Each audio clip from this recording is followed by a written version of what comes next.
Mrs. Cooper. What are you up to tonight? Oh, hey, Mrs. Woodmansey. I've been watching the news. I've been doing my social media stuff, been reading some Twitter, looking at Instagram, and there's just really a lot going on in the world right now, you I know? I know. I have really been looking at Twitter. The president's been tweeting, the governor's been tweeting, all of my friends are tweeting, and they're all tweeting about their opinions on the election, on how to handle COVID. So many different opinions. It's fantastic. It's fantastic. I know. It's really great. I'm really glad we live in a country where you can just, say what you think. Me too.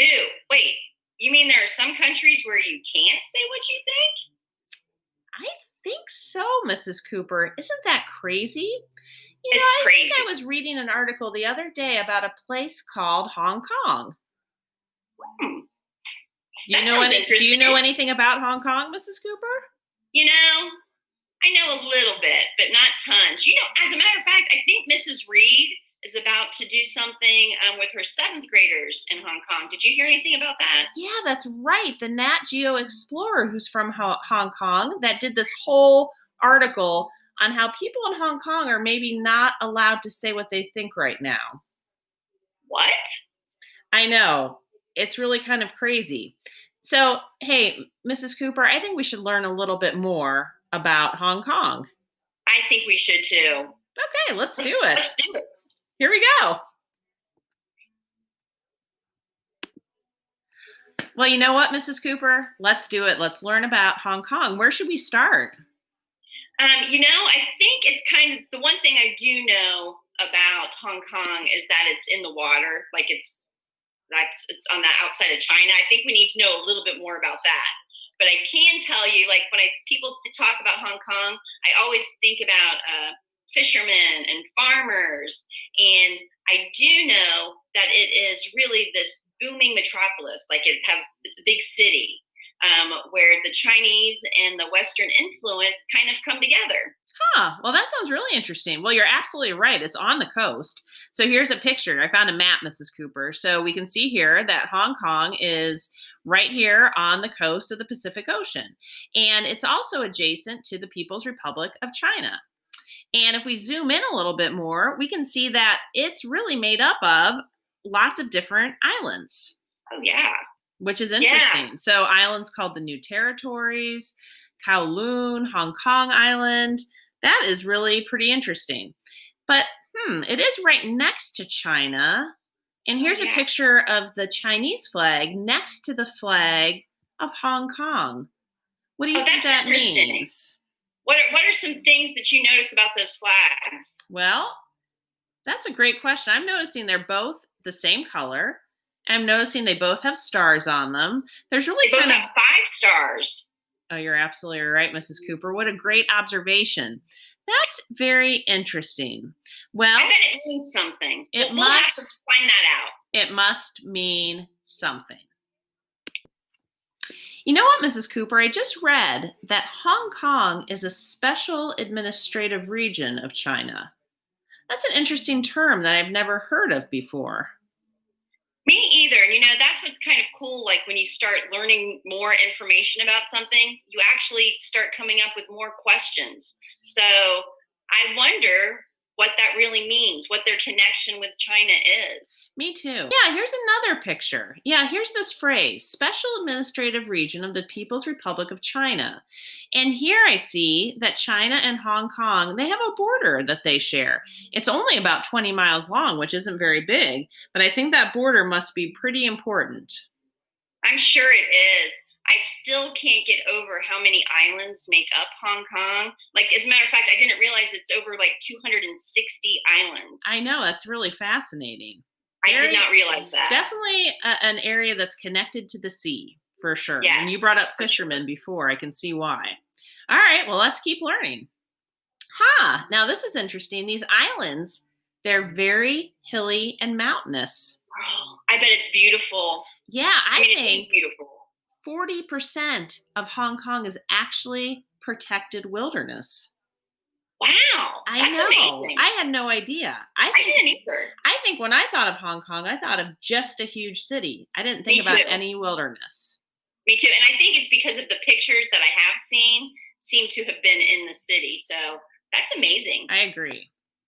Now, see, this is what I think Yeah. of when I thought of Hong Kong. So, you know what? It is a city with the most skyscrapers in the world, Mrs. Cooper. In the world, In the world. I how many almost can't believe that. skyscrapers? It houses, you know how many? Uh-uh. 355 skyscrapers. 355. And think about this. You just told me that out of all of that, 40% of Hong Kong is protected wilderness. Is that what you said? Yes, yes. And so then it's still fairly small. Gosh, I wish I could get a comparison of like how big Hong Kong is and like with what something we're familiar with. You know, that's Could you do really that? interesting. Oh, Mrs. Cooper, here you go. That was a Okay. great question, and here's an answer. So you can see that Hong Kong is really about the size of, it looks like about the size of Columbus, Ohio. And could you imagine if Columbus had 355 skyscrapers in it? No, and guess what, Mrs. Cooper? Do you know what the population of Columbus, Ohio is? No, what is it? Well, it's about 1 million. Wow, that's a lot. I know. Guess what the population of Hong Kong is? 2 million? Nope. 500,000? 7.4 million people living Seven in that times area. larger? Oh my gosh. Yes. So So it's the same size as Columbus with 7 times as many people, correct. not to mention all of the buildings. I know. It's really pretty surprising. It is surprising. That's amazing. But it was so beautiful. All the pictures are so pretty. I know. Let's explore a little bit more of Hong Kong, Mrs. Cooper. I really like this picture because of the mountains and the water, but it makes sense too because with Hong Kong being so many islands, it makes sense that they would have so many beaches. And these are beautiful. Oh The my water's gosh. clear. Isn't that great? Beautiful beaches. Let's see what else we can see. Oh my gosh, look at this bridge. This bridge connects Hong Kong, which is a special administrative region of China, to another special administrative region of China called Macau. Oh, it's really long. I think actually it is the longest linked bridge across water in the world. Wow. How long is it, Mrs. Cooper? I think it's 34 miles. It's like driving from New Albany to Dublin all on a bridge. I don't know how I feel about that, but it is beautiful. It is beautiful. Oh my gosh. And look at this tram up to the top of this peak. You know what the name of this peak is, Mrs. Cooper? It's called No, what is it? It's called Victoria's Peak. Victoria's Peak. That's kind of interesting. I wonder why something in Hong Kong would be called Victoria. I know. I think that has to do with Hong Kong's past. You know, it used to be a colony of Great Britain. No, I didn't know that. Well, I think we're going to learn a little bit more about that later. So very interesting. But yeah, taking this tram to the top of Victoria's Peak is a must do if you visit Hong Kong. Well, it's beautiful. Oh my goodness. And look at this statue. What is this, Mrs. Cooper? This is really one of the most famous places to visit when you go to Hong Kong, and its official name is Tiantan Buddha. It's known as the Giant Buddha. It's very, very stately. Well, it is 34 meters tall. That's Oh my gosh, it's really 100 big. feet? Yep, Oh, it's 100 really big. And what's super cool about this Buddha is it faces east and looks out over mainland China and acts as a guardian, which I really love that. Actually, I think it faces north. I think you're absolutely right, Mrs. Cooper. It does face think- north. So that it can face, but you're right, it faces China and it's to act as the guardian. You're absolutely right. I think it also kind of represents, it stands for this relationship between man and nature and people in faith. That's really what the Big Buddha stands for. Hong Kong's interesting. It is about 28% of the people in Hong Kong are Buddhists, but then there's lots of other religions represented as well, Christianity and Islam. But most people in Hong Kong actually practice Confucianism, which is very interesting. And guess what the values are of Confucianism? I don't know. What are they? Mutual respect and kindness towards others. Oh, I love that. I know. Does that sound familiar, Mrs. Cooper? It sounds like what we strive to do at New Albany Middle School every day: mutual respect and kindness towards others. I absolutely agree. Oh, and this is a neat picture. This is a picture showing one of Hong Kong's incredible harbors. Hong Kong is a economic powerhouse in the East, and lots of goods get shipped in and out of Hong Kong's very deep and big harbor. It's amazing to me. I mean, like, there's so much going on there. But also thinking about this and the other bridge that we saw, everything looks so modern to me. It doesn't look like it has been around for a really long time. You know what? I agree. It's a very modern metropolitan city. But you know what? That really makes me wonder, Mrs. Cooper. It makes me wonder more about its relationship with China. I still don't quite understand the special administrative region at all. I don't either. Actually, I think that relationship is very complicated. I think you're absolutely right, Mrs. Cooper. Hey, Mrs. Cooper, I think if we want to learn more about Hong Kong's history, I found this video. I think we should watch it. Yes. All right, let's do it.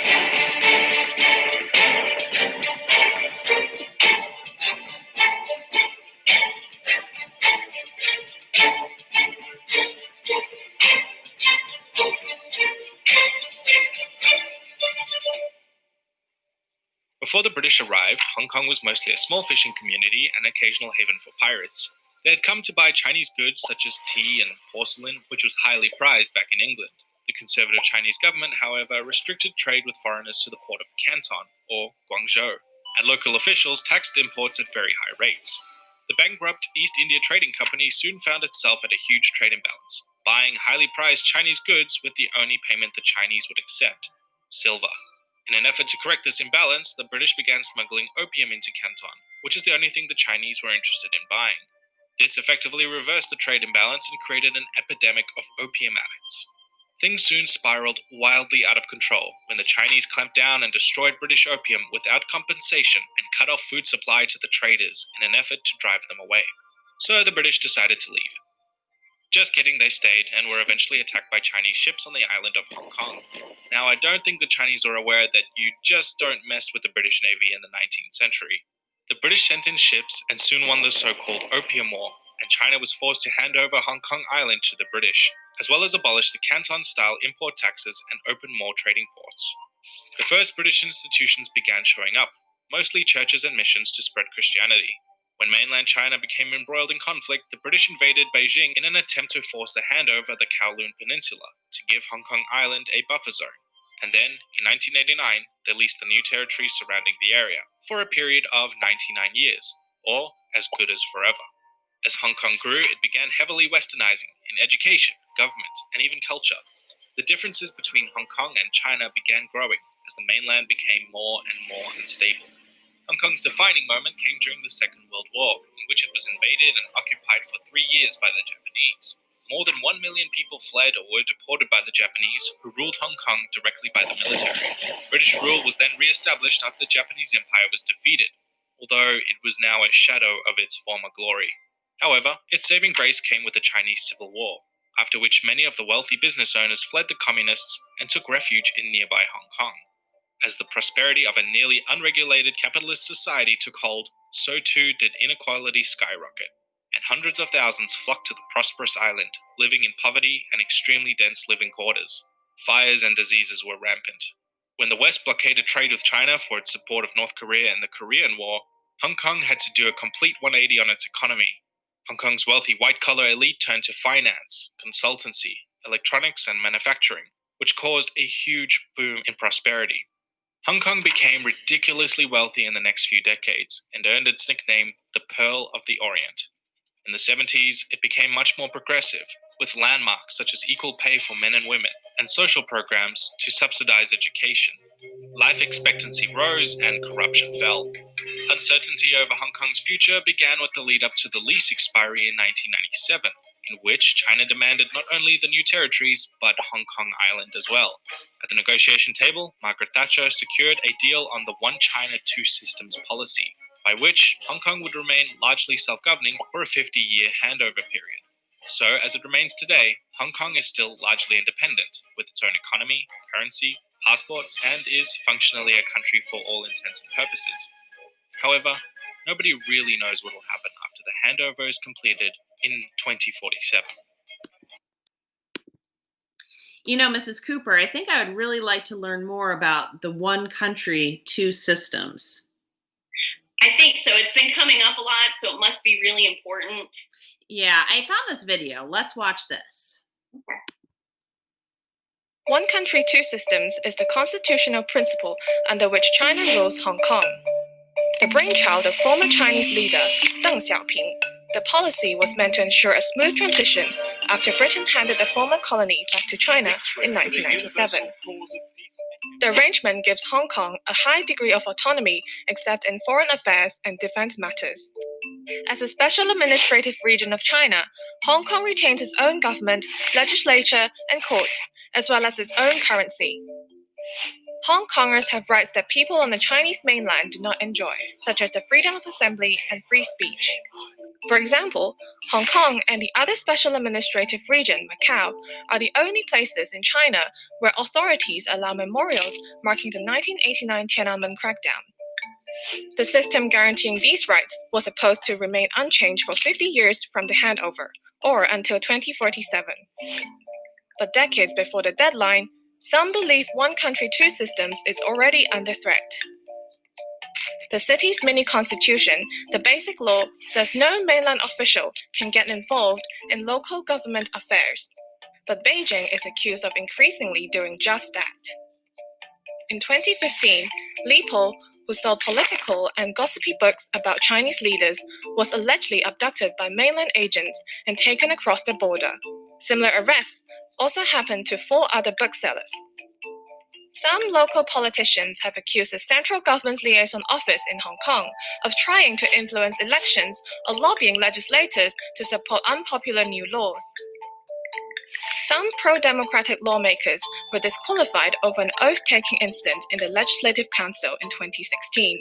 And more recently, Occupy student leader Joshua Wong was disqualified from running in the 2019 District Council elections, a move critics said amounted to political censorship.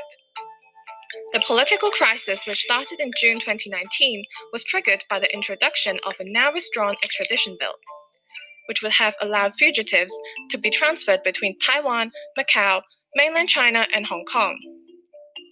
And the Chinese central government has indicated that it sees the protest as the worst crisis in Hong Kong since the handover. In the minds of critics, these developments are damaging blows to one country, two systems. Before 1997, pan-democrat politicians had hoped the policy would help Hong Kong become the first place in China to establish a democratic government. That's really interesting. Doesn't Very sound like things are going in the right direction. It doesn't. Just in the last year or two. Yep. Breaking What's news. this? I don't know. Breaking news. Let's find out. The BBC? For the first time since Beijing imposed a new security law on Hong Kong, police have carried out dozens of arrests and used water cannon and tear gas against protesters. In a tweet, police shared details of their first arrest, a man detained for holding a flag of independence. He was also wearing a T-shirt branded with Free Hong Kong. Under the new measures, people convicted of threatening security could face life in prison. Hong Kong's chief executive, Carrie Lam, has described the new security law as the most important development since Britain handed back the territory.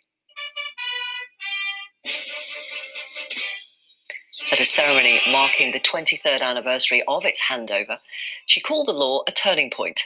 Western governments have condemned the move as an unprecedented assault on Hong Kong's liberties and autonomy. Mrs. Cooper. I now really want to learn more. I'm sure glad Mrs. Reed and her social studies classes are going to have the opportunity to look at democracy in Hong Kong.